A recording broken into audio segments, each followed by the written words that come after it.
I'm very excited about today's podcast. You, I'm excited to talk about gut neurons. I'm excited because this is really a new discovery. Yeah. I mean, this is really shocking. To me, yes, it's shocking. It's shocking. Funny way to talk about science, but this is really an important discovery. Yeah. I mean, Yeah. this is groundbreaking stuff that these guys are doing. Yeah. It's a woman too. Right. I didn't know that. Well, and I think that, we wrote a column this week for the Ledger, and in it we were talking about, on the 11th, just a couple of days ago, Right. was Day of the Girl. Day of the Girl Child, I think, is the official Right. name of the day by the United Nations. Correct. And we were talking about that a little bit, and one of the things we mentioned was that there have only been a handful of women who have won the Nobel Prize in Science. Yeah, and right. In the over 115-year history Yeah. of the award. and so Very few women have been recognized. it's fantastic that we're exploring some of these things and having some of these discoveries, and it's also wonderful that it's women going into these areas to study some of this. Yeah, it's been an interesting week, and we didn't really plan it that way. Right. But it's good to see that women are being recognized. Right. And the most recent, of course, was the Nobel Prize for Chemistry a couple of weeks ago. One of the awardees was a woman. Yeah. And she's actually the fourth. It's the fifth prize, but Marie Curie discovered the X-ray, won twice. So Right. it's really, she's the fourth person in chem. And she didn't realize that when they told her, some news person told her, said, "Do you realize that?" She said, "No, I had no idea that there were so few women who have been recognized." And what's sad about it is that women have been working on these projects with the men, but the men get recognized. For example, we always talk about the structure of the DNA molecule. Right. Watson and Crick are household terms, the two men. But there was a woman who worked with them, Right. and sadly she died before it was awarded. But she was never recognized. Nobody knows. Barry Brazelton, great pediatrician, fabulous pediatrician, had a TV show years ago, and he developed an infant assessment tool with a woman who never gets recognized for her contribution to it. So it's good to see women being recognized. Absolutely. We're talking about this because the discovery we're talking about today, the head of the research team is a woman researcher at Duke University. Right. Yeah. Right.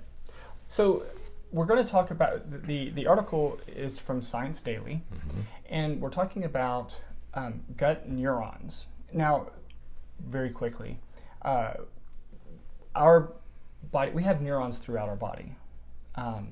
There are different types of neurons. We have, of course, we have our central nervous system, which is our brain and spinal cord. And then we have our peripheral nervous system, which is what receives senses, sensations, sensory stimuli from our environment, and it sends it to our brain. And then we have other neurons that go from our brain to the rest of our body to make us move or react to those. And those are motor neurons. And then, so we have these alternate, what's the word I'm looking for? Neural pathways and neural systems in our body that allow everything to function. I don't know what he's trying to say. Well, we're going to be talking about gut neurons. We were just talking about all these, that this is a wonderful discovery. But I don't want people to think that we're just figuring out that we have neurons in our stomach. No, we have neurons throughout our body. Yeah, but what's interesting about this, most people have heard about the gut-brain connection. Okay, Right. We're getting used to the idea that, there's a gut-brain, my stomach is connected. But nobody has really articulated the relationship between the gut and the brain. Yeah. Okay, we know that there's a relationship. Right. We know that we're fond of saying only the brain has more neurons than the gut. Okay, and that was news. Right. Okay, but we don't. Nobody's articulated the precise relationship between the neurons in the gut. Are they really brain neurons? That's what people ask. Are they really brain neurons, or are they different types of neurons? And that was one of the discoveries that this team has made. That these are Not just the neurons, the receptors. Right. It's really the when you talk about the peripheral and the central nervous systems, the peripheral nervous system has receptors which respond to the environment. Right. And the gut has receptors that respond to the gut environment. The receptors in our skin go directly to our brain. There are 3 synapses, 3 connections that carry them to your brain. This discovery is the receptors in our stomach go directly to our brain. It's a single synapse that goes directly to our brain. That's the new discovery here. Right. Yeah, that's what surprised me. Right. That was where I was getting hung up when I was trying to talk about the peripheral system. It's like the peripheral nervous system in your gut. Right, and it's complicated. I mean, the discussion that we're going to have over the next 30 minutes or so is a discussion that could be had over a 16-week course. So it's complicated stuff. Right. But it's fascinating because all of the things that we talk about and sort of refer to in common nomenclature, common talk, I just had a gut feeling about it. That I have a intuition and butterflies in our stomach. All those things that we refer to that sort of suggest that we're gaining some insight based upon some internal feeling that comes from within our core. May be related to these discoveries that they've recently published. 30 years ago, we talked about the right hemisphere of the brain is where we get our flashes of inspiration. Now we know that the gut is involved in that as well. Right. So it's really changed how we think about and talk about inspiration or gut feeling or intuition. Right. Now might be coming from our gut as much as it's coming from our brain. Right. So. Yeah, and so we've all had that experience where before we're about to do something, we start feeling nauseous. We start, and it's, again, thinking about how all of this stuff works. Right. We don't have headaches before we go on to do a presentation. Right. We have nausea and we have sort of an upset stomach. Right. When we're excited, when we're really interested in something, again, we don't get anything neurological in our brain that's associated with that stress or excitement or anxiety or whatever it is, but we feel it in our stomach and in our heart. Right. Okay, which is part again of this, in our core. This core. Part of the system. Right. So again, a lot of this is what led to the researchers trying to explore a little bit more about how our gut communicates with our brain and what that connection looks like and how we're informed by those connections. Right. Yep. And their research began with a simple, but elegant observation, and that is that the sensory receptors in the stomach looked like the sensory receptors on the tongue and in your nose. Okay. And that's fascinating because we know that taste and flavor is provided to us by our tongue and our nose. The taste buds on your tongue and the sensory receptors in your nose combine to give you flavor. Right. So there are only, 4 basic flavors? Right. Sweet, salt, sugar, sweet, sour, bitter, salt, sugar. Something like that, yeah. Okay. So there are 4 basic tastes on your tongue, but when you combine them with your sense of smell, you can discern hundreds of different flavors. Some people, thousands of different flavors, and they're professional tasters. And that's why you can't taste food well when you have a cold, because you're denying the taste buds, the aromas that create taste. But that's what these researchers first noticed, is that, man, look at these things. They look just like the tongue and the nose, So I wonder, and we know that the tongue and the nose are connected directly to the brain. Right. And they said, I wonder if these are connected directly to the brain. Okay. Lo and behold, sure enough, they are. They found out that there's a single. They call it a synapse. I would call it a dendrite or an axon. Axon, yeah. That there's a single axon that goes from the gut directly to the brain. The way that I read it was that they referred to it as a synapse because there was just one connection that went from the gut to the brain, whereas... But it's carried, the electricity from the gut is carried to the brain by an axon. Right. And then there's a single synapse. Right. What that means is the speed. Right. Okay, that's what they discovered. That's the big discovery. Right. Because we always talked about, I remember when I was growing up, they talked back in the day. Wait a minute. When you were growing up, or when you were not as a child? Yeah. You mean when you were a student? No, when I was growing up, when I was a kid, I remember. You meant growing up? Yeah. You always mean what you say? Typically. Okay. I'll have to be more careful. Sometimes. I'll have to be more careful around you. But when I was growing up, I remember my parents talking about eating slower, because when you eat slower, it gives your gut and your stomach time to communicate to your brain that you're full. When you eat really fast, you end up eating more than you otherwise would, because it takes. They always talked about minutes to hours that it would take for your gut to communicate with your brain that, hey, you're full, you've been satiated. That's a common strategy for diet. All diet plans say eat more slowly to give your body a chance to signal that you're getting full. Right. My brother he's a scientist, and he would always tease us and say, if you eat fast, you trick your pituitary. You can eat more if you eat fast. Yeah. The converse of that, right? So eat slowly and you'll eat less. Right. But if you want to eat a lot, eat real fast. Right. And you're right, because the thinking was that it took some time for the nutrients in your gut to signal the brain to release the hormones that said you've had enough. Right. Okay, that you've eaten enough now. Okay, and if you eat slowly, you give that system a chance to work. Exactly. Okay. And so now with this new research, as you said, because they've discovered that it's just a single connection straight from the gut to the brain, that is now sort of looked at as an old wives' tale. It's not that's not the way that our brain our gut works. It may, there may be some of that at work. There's some aspect to it, right? Because in again, after reading this, the way that I was taking it is that what that is the sort of sensation of fullness, where you feel that sort of in your entire torso. When you feel full, you feel that all over your body, all over your waist and everything.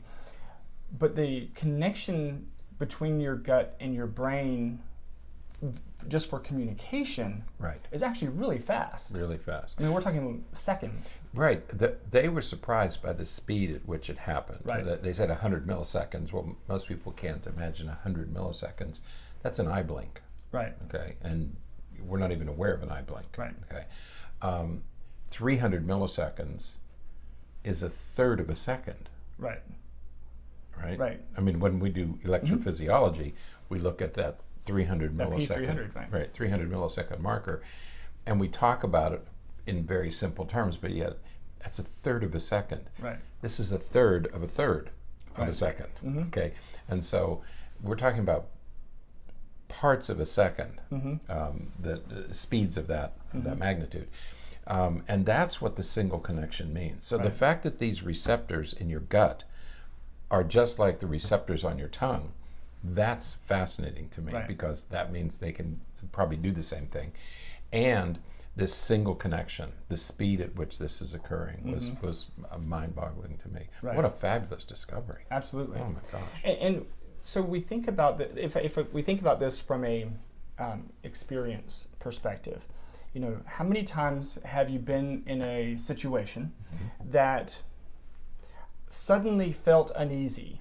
Suddenly felt you just this feeling of unease for no apparent reason. Exactly. Okay. You didn't see anything. You didn't hear anything. All of your typical senses didn't trigger anything. Right. But you just had, again, just using the word, this gut feeling that something wasn't right. Right. That's what we're talking about with these gut neurons. That's the communication that we're really referring to. They're reacting to something. They're reacting just like your tongue reacts to taste or your fingers react to touch.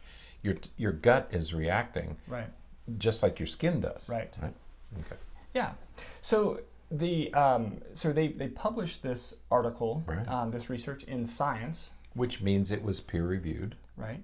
Which also is pretty impressive. Impressive. Because to right. get into science is that's high level science. Yeah. Science is high level. Yeah. Yeah. It's a journal with a good reputation. Yeah. So this isn't garage band stuff. This is the real thing. Yeah. So now we're starting to look at the gut as another sensory organ. That's right. And that shifts our entire thinking of the gut. Because when we one of the things we talk about a lot on the podcast is diet. Right. Well, your diet has a direct impact, a direct influence on your gut functioning. Right. The way that your stomach is feeling. So I think about people with irritable bowel syndrome, or some of those conditions that really mess up your gastrointestinal system. Right. It's sort of akin to wearing something that interferes with your vision, because now you're doing something that's interfering with your gut function that's not going to allow that sensory organ to communicate with you. And when we talk about things like irritable bowel and ulcers and ulcerative colitis and all these inflammatory diseases, when we think about stress and we think about being overwhelmed, being tired, being fatigued, we always think of its effects on the brain. Okay. Right. Now this research and other research addressing these same issues begin to suggest that the gut is also responding to these things. And why do we have gastrointestinal problems when we have stress? Well, because it's affecting those receptors. Absolutely. As though it's like burning your tongue. These are sensitive areas of our body, and a little bit of stress goes a long way in the gut. Okay, so when we talk about inflammatory problems, which is what all these GI problems are, most of them are inflammatory disorders. Now it makes sense because these little receptors are down there getting knocked around by the stress hormones. Okay? And so I've always thought of the brain being affected. Now I know the gut is being affected, which is also affecting the brain. Right. So it's a complicated system. Oh, and the way that they conducted the research, I don't know if you want to get into that. Oh my gosh. the procedures that they use, that's the elegance of this. Yeah. Is how they studied it. Yeah, because they made the observation, and they came up with a strategy to test their hypotheses by using a rabies virus. As soon as I read that, I said, well, they're not operating on humans, obviously. Okay. Right. So poor mice. Right. Yeah. Mice volunteered for this. Yes. Yeah. So they used the rabies virus because of the way that that virus affects the person, the organism, and they used the rabies virus to interfere with certain neurotransmitters and the way that they allow the neurons to communicate. Right. They also tagged it with a neon color, a green neon gas, liquid, and so they could trace it. Okay, you could see it going through the nerves because they put a tracer on it, so they could watch it. Yeah. So that's fascinating. Yeah, it was a combination of all of these imaging techniques that we use on humans, to trace and to follow the pathways of sugar and oxygen and the particular neurotransmitters that we're interested in. They were really interested in glutamate, which is the primary excitatory neurotransmitter. So it stimulates or encourages the excitation of neurons. So that's why when you eat foods that have monosodium glutamate in it, your senses and your taste buds and everything are really stimulated, and it makes you want to eat more. And it makes your heart beat faster. Right. It makes you very excited. We haven't even talked about the vagus nerve yet. Not yet. But we can do that today. We can. Yeah, I don't know. So anyway, the experiment was they tagged this rabies virus, and they were able to trace it as it moved from the gut to the brain. Because the rabies virus likes the hippocampus. Right. So it went to that part of the, so they knew it was going to try to find that part of the brain. So it was going to head to the brain. Right. And of course the hippocampus is critically involved in memory.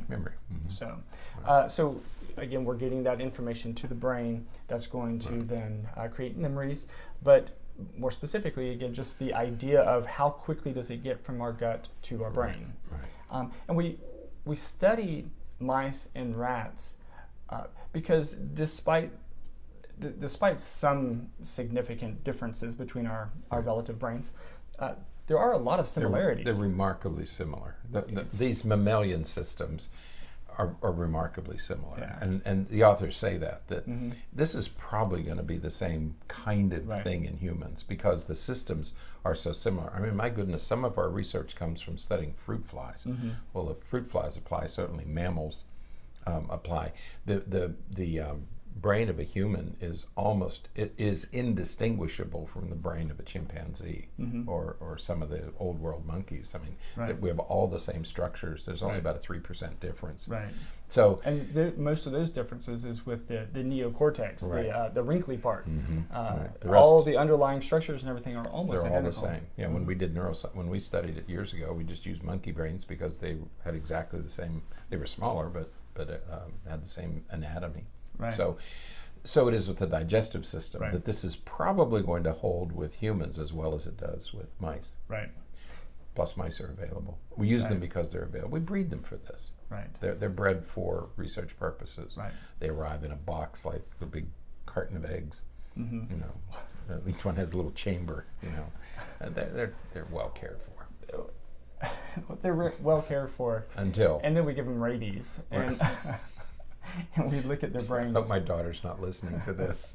She'll never speak to us again. Well, as long as it's not, she would be okay if we use frogs. Oh, she'd be happy that we'd be dealing with the frog population in the country. No, but this is really groundbreaking research that people really should know about.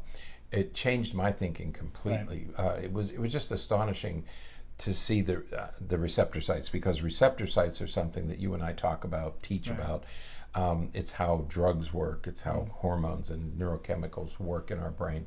And suddenly, to think of these receptor sites in the gut reacting exactly as they do in the brain was absolutely fascinating research. So, boy, give credit to these people, not only for their observation that they saw the similarity, but the wonderful experimental procedures that they used to study the issue, to study the question. So because they really broke it down. Hats off. To go from just looking at what happens with a sugar mix to what happens when we do something to affect glutamate and so on. So it really is fascinating.